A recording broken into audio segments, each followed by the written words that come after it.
Alagang Amoso.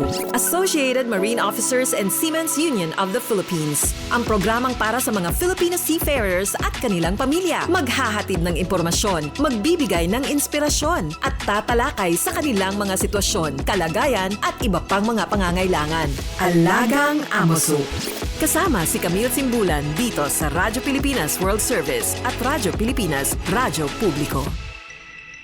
Magandang araw at welcome po muli sa Alagang Amosup, ang serbisyo publiko sa radyong hatid ng The Associated Marine Officers and Seamen's Union of the Philippines o Amosup at ng Radyo Pilipinas World Service. Sa programang ito ay pag-uusapan natin ng iba't ibang programs and welfare services ng Amosup para sa mga miyembro at dependents ng ating union at tinatalakay din natin ang mga napapanahong issue tungkol sa mga karapatan at kapakanan ng mga magigiting nating Filipino seafarers or sea-based OFWs.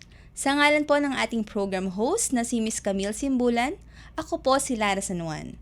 Ang Alagang Amosup ay napapakinggan din sa flagship station ng PBS-BBS Radio Pilipinas, Radyo Publiko, 738 kHz sa pangunguna naman ni RP1 Manila Station Manager, Mr. Alan Alianige. Tuwing linggo, alas 7 ng gabi hanggang alas 7:30 po. Special shoutout po sa mga miyembro ng Amosup at sa lahat ng mga Pilipinong mandaragat sa iba't ibang panig ng mundo na nakatutok sa atin. Alagang Amoso dito sa Radyo Pilipinas World Service at Radyo Pilipinas Radyo Publiko. Noong nakaraang linggo po ay tinalakay natin ang alamin at ipaglaban ang iyong karapatan kasama ang Amosup Legal Department. Muli maraming salamat sa ating mga resource speakers na sina Attorney Mickey Escarilla, Amosup Legal Counsel, at si Mr. J. Tom Pineda, Amosup Senior Paralegal. Ngayong araw isang napakahalagang paksa ang ating pag-uusapan. Ano nga ba ang shipboard training at ang kahalagahan nito sa mga kadete? Alam naman natin na ang mga Pilipino ang number 1 pagdating sa seafaring sa buong mundo. Tayo ang may pinakamaraming bilang, in demand at hinahangaan dahil sa sipag, husay at galing ng ating kapwa Pilipino. Kaya napakalaga na maayos ang training ng ating mga kadete para mapanatili natin ang tiwala at respeto ng buong mundo sa mga Pilipinong mandaragat. Kaya't mahalagang maintindihan po natin kung paano hinuhubog ang kanilang kaalaman, kakayahan at karakter bago sila ganap na maging opisyal sa barko. At para tulungan tayong mas mapalalim ang ating kaalaman, makakasama po natin ang on-board training supervisor ng Maritime Academy of Asia and the Pacific o MAPAP. Siya po ay nanggaling pa po sa Mariveles, Bataan at bumiyahe po ng 3 oras po. 4 hours. Okay po, so let us all welcome po Miss Riza Cruz. Ma'am, welcome po to Alagang Amosup. Hi ma'am, good afternoon. Magandang araw po sa ating mga tagapakinig and thank you so much po for having me here in your radio program, Alagang Amosup. Ayan ma'am, so simulan na po natin ang ating talakayan, no? So, bilang on-board training supervisor po ma'am, maaari po ba ninyong ipaliwanag kung ano nga ba ang tinatawag na shipboard training para po sa mga maritime students? Okay, so first of all po, ano po ba yung trabaho namin? So, on-board training supervisor po, obviously, sinusupervise namin kung nagagampanan ni Cadet yung kanyang shipboard training. So, ang shipboard training po ay isang requirement ng isang kadete na nagtitake up ng BS or Bachelor of Science in Maritime Transportation or Bachelor of Science in Marine Engineering. So, kailan po niya kinukuha ang shipboard training? Kinukuha po niya ang shipboard training after at least 2 years of CCI or completion of classroom instruction. Yung iba naman po, after 3 years ng kanilang completion or classroom instruction. Ito po ay requirement ng STCW in preparation para makapag-opisyal sila. So basically, shipboard training po is a practical on-the-job experience po ng kadete. O ayan po ma'am. So, ano naman po ang layunin ng shipboard training at ano ang kahalagahan nito sa mga kadeta po bilang future officers, ma'am? Lapit lang po natin yung... I'm sorry. Okay lang. Okay po. Ang kahalagahan po ng shipboard training natin, Sige po. okay, So first po, unahin natin siguro ano yung basis nung shipboard training. Saan siya nanggaling? Bakit siya kailangan? So ang shipboard training po ay nakabase sa STCW or yung Standards of Training, Certification, and Watchkeeping for Seafarers. Ang importance po nito, dito po natin ini-incorporate si cadet dun sa actual na operasyon ng isang vessel para makita nila or ma-familiarize sila kung ano yung itsura ng kanilang magiging future job on board. So basically, ito po ay isang crucial component ng isang maritime education. And dito natin ibinibigay sa kanila yung chance to develop their competence. Yun po yung kanyang importance. So, ano ka lang ma'am, no? So, para po sa kalaman din ng ating mga tagapakinig, kayo rin po ay graduate po na ng MAAP? Yes. Batch? Batch 2013. And ano po yung naitapos yung course doon, ma'am? A Bachelor of Science in Marine Engineering.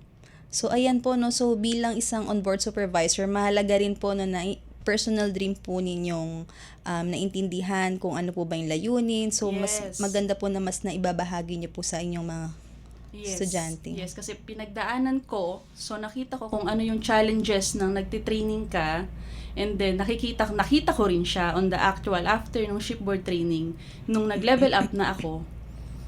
It's like, parang nagkaroon ako ng personal responsibility na gusto kong sa susunod, dapat yung training ng kadete na kasama ko ganito. So, yun po. So, nakita ko siya first hand, kung anong kailangan nila, mga ganyan. So, based po dun sa shipboard training nyo nung kayong kadete pa lang, tingin nyo po ba na nag-improve yung ang training Days? Yes. Opo, lalo na sa ma-share ko lang sa atin sa MAAP. Dati meron lang tayong isang training ship. Ngayon 2 na siya. Yes. And then ngayon at least nakakapag-board tayo ng hundreds. So Combine na po yun, ma'am. opo, combined na siya. So kumbaga nape-prepare natin sila bago pa natin sila dalhin sa international level. And then sa domestic level, meron tayong mga STO, Shipboard Training Officer. Bukod pa po yun dun sa actual crew ng barko. So, ngayon, which is better kasi mayroon tayong officers na focus lang siya para i-train lang si cadet. Wala siyang ibang maintenance job. Kumbaga, nandun lang siya talaga mainly to support the academic part and practical part ng shipboard training. Okay, so maganda po na hiwalay po siya. Focus lang siya sa practical po ng mga cadets. Kasi po sa international level, aminin natin hindi naman kasi natin mapipilit si officer na turuan mo si cadet. Kasi hindi naman yon ang work niya eh. Ang work niya talaga is para dun sa operation ng barko. So, dun pa lang po medyo mahirap na yon para dun sa part ni cadet na sumampa siya dun, hindi niya alam anong gagawin. So, ito naman si officer, sa kanya, ang part ko lang dito is mag-maintain, mag-operate, patakbuhin yung barko. So, sa actual na trabaho po sa actual barko. na trabaho. Si cadet po ay may sinusundan siyang training records.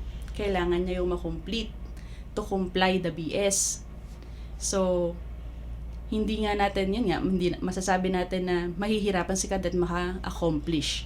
Unlike kapag binigyan natin siya ng initial na domestic experience na merong shipboard training officer, at least makikita natin, mapapakita natin sa cadet, ganito mo siya gagawin. So, kapag pinakawalan ka namin, pagdating mo ng international, kailangan meron kang initiative to do it on your own and ask your officers to help you accomplish the task listed in your training record book. Ayan, so dapat talaga fully equipped mo, no, para Yes. ano po sila, knowledgeable sila on board na parang, hindi nga naman sila dapat like, instead of manning the ship, focus po sila dun sa work po nila on the job. Sige, so, lumako naman po tayo, ma'am, sa inyong kaarasan. Ano po ang mga kadalasang hamon o pagsubok na kinakaharap ng mga kadete habang nasa barko at paano sila pinaghahanda at sinasanay ng MAAP para malagpasan po yung mga ito? Okay. So, dito po tayo sa medyo current na. In any shipboard training naman, no, siguro in any on-the-job training, meron talagang mga challenges yan. But as a practice sa ating Image EI po, meron tayong binibigay sa cadet na evaluation. Evaluation form na fill out ni cadet iyon para sabihin sa atin ay yung mga naging challenges niya. Commonly, ang nagiging sagot po niyan, cultural differences. Yan. Yung age. Kasi, ang dinadatnan po ng youngsters natin is veterano. Opo. So, yung culture nila sa pagbabarko na ahead dun sa youngster, magkaiba eh. Yes. And then, syempre, nandyan yung gender stereotypes. Madalas po nagiging problema kadalasan ng mga kababaihan and LGBT members, yung gender stereotypes po. So, paano natin sila ini-equip? Sa MAAP po kasi meron tayong tinatawag na Department of Midshipman Affairs na Opo. responsible for character development nung kadete. So, dun pa lang, napapractice na natin si cadet. So, anong magiging una niyang challenge doon pagpasok niya? Nahihiwalay natin sila sa parents. So, Okay. yung challenge na yun, kasama yun sa pagbabarko eh. Yung sanay ka bang mahiwalay ka sa family mo? Yes, so. So, dun pa lang. Diba? Parang isolation na yun. Hindi naman siya isolation per se. Pero, di ba, yung mga bata na yun, hindi na sila, mahirap sa kanila na mahiwalay sa family. Even Yes. before naman. Pero, another challenge dyan is separation sa mobile phones. Yes. Yun. So, Strict po ba sa MAAP? Bawal po ang mobile phones? may araw naman, ma'am, na pwede. Meron namang araw na hindi talaga pwede. But still, they're given a chance to communicate sa kanilang family. Yun. So, asa na po tayo? Other than the separation, character development po, no? Pagpasok nila doon, binibigay po ni Department of Midshipman Affairs ang kanilang training na ma-develop ang kanilang character, Yes. para in the real job or pagpasok nila sa pagbabarko, kahit papaano meron na silang tibay Yes. somewhere to face those challenges. And on top of that, other than the Midshipman Affairs practice, nagbibigay din po tayo ng mga seminar. Yes. Yan. Para team building, mga ganyan. Yes. Or awareness. Para i-deliver natin or impart natin dun sa mga cadets. Ano yung current ngayon na kinakaharap ng mga nauna sa inyo? Na possible nyong kaharapin at paano nyo yun haharapin? Harapin. Just in case. Yan, may mga ganyan po tayo. Usually, ma'am, sponsors minsan ang nanghihingi ng tawag nito, time or date. Nire-request nila yon para i-deliver din nila. Yun po yung kagandahan sa mga sponsors natin. Talagang nag-share sila ng updates and then Yes. nagbibigay din sila ng solutions. Kasi nakikita nila first hand eh. Naging challenge nila dun sa For- company. So, iisipin din nila, paano yung kadete ko kapag sumampatas kaharapin niya to? Kailangan equipped siya. Yes. Yun po. So tayo as MHEI, as a part of it, tinutulungan natin sila, ina-assist natin silang i-deliver kung ano man training yung gusto nila para dun sa cadet or seminars. Opo. So, ganyan po, no, napakaganda ng mga, may relationship kayo with the sponsors, then cadets, and us po sa MAAP, Yes. the institution po Opo. ng Maritime Institution. So, dumako naman tayo, ma'am, sa paano po nasisiguro ng MAAP na ang training na natatanggap ng mga kadete ay angkop sa mga international standards at industry requirements at sa mabilis na pagbabago ng teknolohiya sa industriya. Paano sinisiguro ng MAAP na updated po ang ating mga training para po ay sila ay globally competitive, lalo na ang ating mga kadete ay international po natin sila pinapadala, ma'am. Yan. Okay. So, basically po, ang requirement ng isang MHEI ay kailangan sumusunod ka sa international standard, which is the STCW. Yun po yung nasa taas nun, STCW, lahat po ng MHEI, doon naka-abide. So, on a national level, Yes. meron po tayong tinatawag na JCMMC. Ito po ay Joint CHED Marina. So, si CHED po is Commission on Higher Education. And then, si Marina naman po is the government agency para sa mga Yes. Pilipino, Marino. So, nag-joint po sila. Si CHED at si Marina, sila po ang naghihimay, kumbaga, nung STCW. Kasi ma'am, kung nakita mo yung STCW, di ba, napakakapal niya. Yes. Napakadami niyang Daming laman. naman. So ngayon, si Ched at saka si Marina, ang trabaho po nila is himayin, alin doon yung angkop na ibigay natin dun sa kadete para i-deliver ni MHEI. Para kapag ibinigay po natin siya sa kahit nasaang school, standardized siya. Okay po. So, meron kang STCW, meron kang Ched, meron kang Marina as the other agencies. And then you have the MHEI. Si MHEI naman po, siya ang magdi-deliver nung standard o kung ano yung curriculum na hinihingi ni Ched at saka ni STCW. Ang kinabihan naman po ni MAAP, tayo po ay ISO 21001-2018 certified. Yes. Ito po ay isang international standard organization na nagsicertify na ang quality management system ng isang educational organization ay pasok sa international standard. Okay po. So doon, si MAAP kumukuha ng kailangan ganito tayo. So lahat na nakalista kay ISO, kailangan ma-meet ni MAAP. Yes. And to meet those, syempre hindi natin magagawa yun without the help of our top management or yung ating mga leaders. Yes. So with the help of course, Vice Admiral Eduardo Mares Santos, meron po tayo mga various partnerships sa shipping companies, sa mga union. Of course, AMOSUP, Yes. IMEC, IMAJ, and then mga educational materials natin from Kongsberg. Yon. So para ma-meet ni MAAP yung advanced technologies, ma-deliver natin yon sa kadete. It comes with the various of partnerships na ginagampanan ng ating mga top management. Yun siya, ma'am. Ano nga ma'am, na-experience ko po yung simulator. Yes. Ang ganda po niya. Hindi ka naman nalula, Pwede po, ma'am. medyo nakakahilo kasi talagang pwede mo siyang ilagay doon, let's say, kung ano bang klaseng Yung rough sea level. Oo. Is syempre pag ganun, talagang sinasadya po ng ating mga staff sa MAAP na Kasi ipa-experience masaya, diba? yung Hindi ba masaya? masaya po siya. Kasi talagang parang feel mo talagang nasa barko ka. Yes, kasama po yun sa mga advanced technologies na in-acquire para masiguro natin na ang ating mga kadete ay competent enough. Yung mga yan, ma'am, ano yan, tawag nito?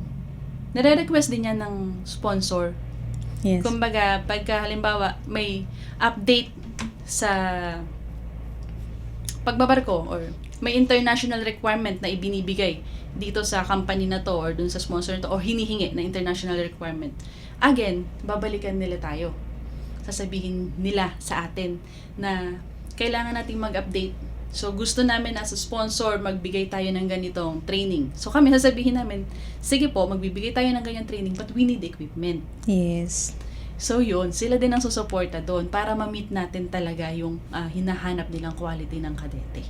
Kasi nakamangha, ma'am, yung na-try ko po yung simulator, talagang madami kang options na matatry, tapos kung ano talaga yung mga possible na pwedeng ma-experience po nila on board, pwede nyo pong i-determine doon.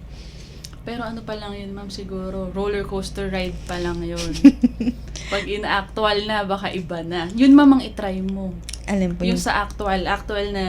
Opo, so sasama niyo po ba kami? sa mga niyo po, Palawan. sa mga Palawan, Boracay, Batanes. Batanes. Ay, gusto ko pa matry yung Batanes. Ma'am, ano na lang siguro, mag-aeroplano ka na lang. Ay, Pwede rin namang barko. Sabihin natin, i-request natin. wag lang pag mabagyo, mama. Ay, hindi naman. Pero paano po ba niyo na yung pag-seasickness, nalalabanan niyo? Marami po ba kayong mga seafarer na parang paano po nila sila tinitrain yung seasickness on board? Kasi Yan. parang marami po yata akong narinig na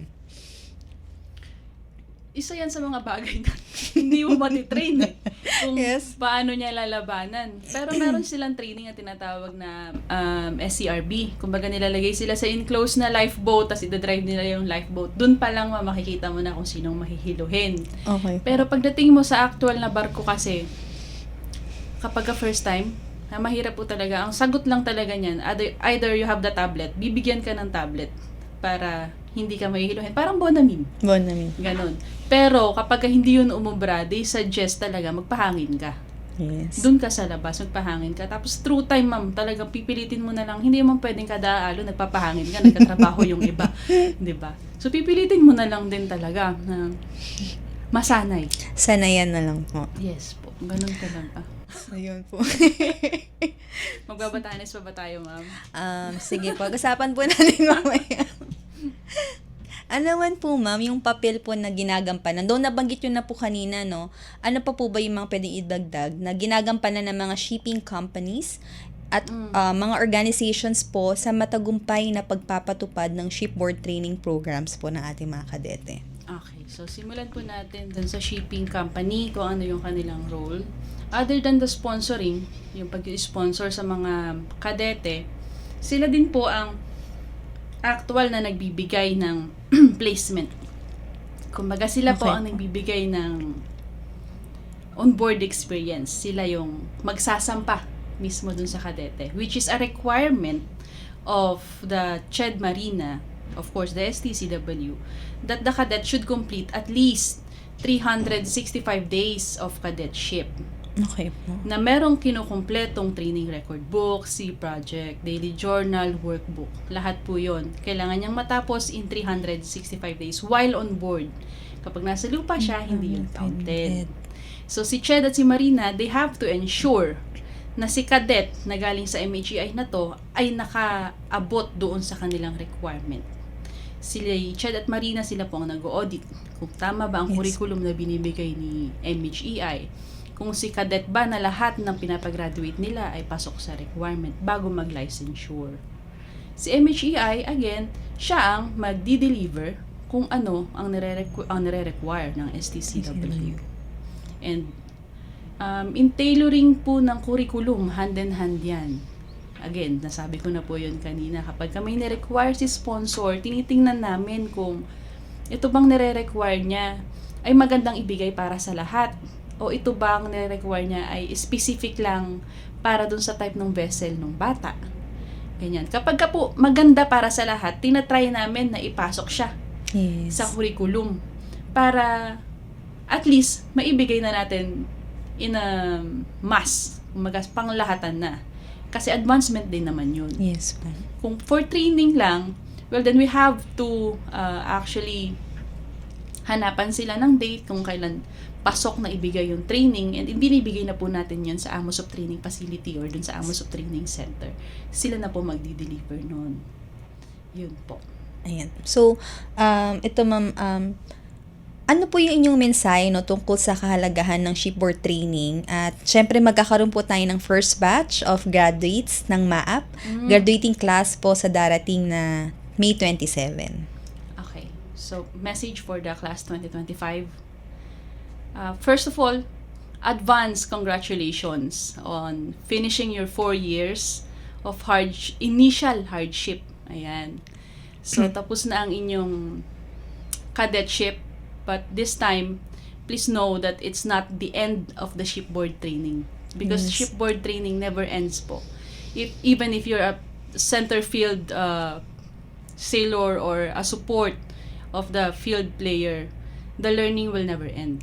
So Yes. with that, I would like to request it now for these cadets or this graduating class to please help educate, train, and impart knowledge and good skills, proper discipline to the trainees behind you. And let's try to make the seafaring a better workplace, Yes. 'di ba? Para sa lahat, para hindi lang po sa Pilipinong mandaragat, in any, kahit na anong nasyon ang makasama nyo, kahit na anong gender ang makasama nyo, please help them, educate them, train them, and yun, let's make a maritime world a better place to work for, Yes po. para makauwi rin tayo lahat ng masaya, may natutunan, at ligtas. Yes, and again, advance congratulations to the class of 2025 and advance welcome to the real maritime world. Yan. Thank you, ma'am. Pero ito na, super last na po, no? So, Meron pa. may share po ba kayo na parang memorable experience nyo sa mga kadete nyo na nag-shipboard training? Briefly lang, ma'am. Ano po yung pwede nyong ma-share na experience po pwede pong while nagsusupervise kayo or parang nagpa-thank you sa inyo yung kadete nyong na-train nyo before na parang ganun po. I have one. Na-train ko siya while on a shipboard training ship. And then, it took him so long to graduate because of character. Yes. Pero hindi, may character problem si sir. Kadete siya. And then, syempre, ayaw niyang magli-lead. Sa shipboard training po kasi, on board, dun sa ating KGO, meron niyang groupings. Ito, ayaw niyang mag-lead. Sumaling. Yes. So, kailangan ko siyang pilitin na mag-lead. Meron din namang isa, ayaw niyang mag-perform. Gusto niya nanonood lang siya. While others are performing, I have to pinpoint na you do Siya it. po yung... Yes. Hindi naman ito first hand na nagpasalamat siya, but I am thankful seeing him in social media, enjoying the shipboard. Actually, officer na siya ngayon. Wow. Yes, Congrats license po. na siya. Ibang-iba na siya dun sa cadet na nakaganyan lang. Na-train niyo before. Ayaw niyang pumindot. Natatakot siya eh. Baka daw something might happen. Sabi ko, hindi. Andito naman kami. We'll guide you. So, yun lang. Natutuwa ako na nakikita ko sila ngayon na finiflex yung kanilang mga na-achieve, Natutunan. mga napupuntahan, and sharing it on their Instagram and Facebook. Yun lang naman. Ayan, ma'am. So, I think thankful din po talaga siya sa inyo, no? Sa in-impart nyo sa kanya. Sana. Walang maiiwan kasama nyo kahit saan dahil pamilya tayo dito. Alagang Amoso. Dito sa Radyo Pilipinas World Service at Radyo Pilipinas Radyo Publiko.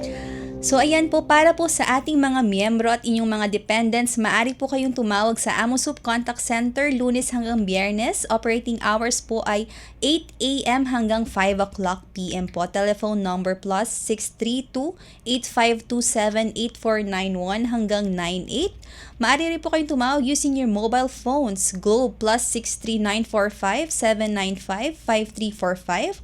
At sa smart naman po ay plus 63920 437-1496. Mag-like and follow na rin po kayo at maging updated sa AMOSUP Official Facebook page at AMOSUP Official Facebook group. At mag-subscribe na rin po kayo sa AMOSUP Official YouTube channel. At para po sa mas mga detaling impormasyon tungkol po sa AMOSUP, magbisita lamang po kayo sa AMOSUP website at www.amosup.org. Muli maraming salamat po sa inyong pagsubaybay. Salamat sa mga kasama natin sa Radyo Pilipinas. Miss Susan Naison, Mila Jonella, J. Arevalo, Hero Lucero, Erwin Peñano, Jerome Toledo, at of course, ang ating ka-AMOSUP na si Miss Shane Lontok. And syempre naman, maraming salamat po kay Miss Riza Cruz ng Maritime Academy of Asia and the Pacific o MAAP sa pagbabahagi ng kanyang kaalaman at karanasan ngayong araw. Sigurado po ako na yung minention niyo po kanina na kadete, no, na you made the difference po sa kanyang Sana. sa kanyang journey bilang cadet at ngayong officer na po siya. Of course, sa inyong oras, ma'am, sa personal po na pagtanggap ng ating imbitasyon na galing pa po kayo sa Bataan. maraming salamat po. Ayan, napakalinaw po na ang shipboard training ay hindi lang basta requirement sa pag-aaral, kundi isang napakahalagang bahagi ng paghahanda ng ating mga kadete para sa tunay po na buhay sa barko. Tulad po na sinabi natin kanina, ang Pilipino po ang number 1 seafaring sa buong mundo. Kaya mahalaga na simula pa lang mahusay na ang training at of course, ang ating napakahusay na ating mga training supervisor katulad po ni Miss Risa. Tamang asal po ang isa mga tinuturo na ating dala-dala po, hindi lang po dito kundi definitely pag nag-onboard na po ang ating mga seafarers. Sa lahat po ng mga kadete at aspiring seafarers na nakikinig ngayon, gawin ninyong pagkakataon ng bawat training para maging mas handa kayo sa inyong paglalayag sa hinaharap. Pagbati rin muli sa lahat ng miyembro at dependents ng AMOSUP na siyang inspirasyon ng lahat ng mga programa at serbisyo ng ating unyon. Atin pong subaybayan ang programang Alagang AMOSUP sa Radyo Pilipinas World Service at Radyo Pilipinas Radyo Publiko 738 kHz tuwing linggo alas 7 hanggat alas 7:30 ng gabi. Sa ngalan po ni ating program host na si Miss Camille Simulan, ako po si Alara Sanungan at ito po ang Alagang Amo Soup. All aboard sa talakayan. Palalimin pa ang inyong kaalaman. Alagang Amo Soup. Dito sa Radyo Pilipinas World Service at Radyo Pilipinas Radyo Publiko.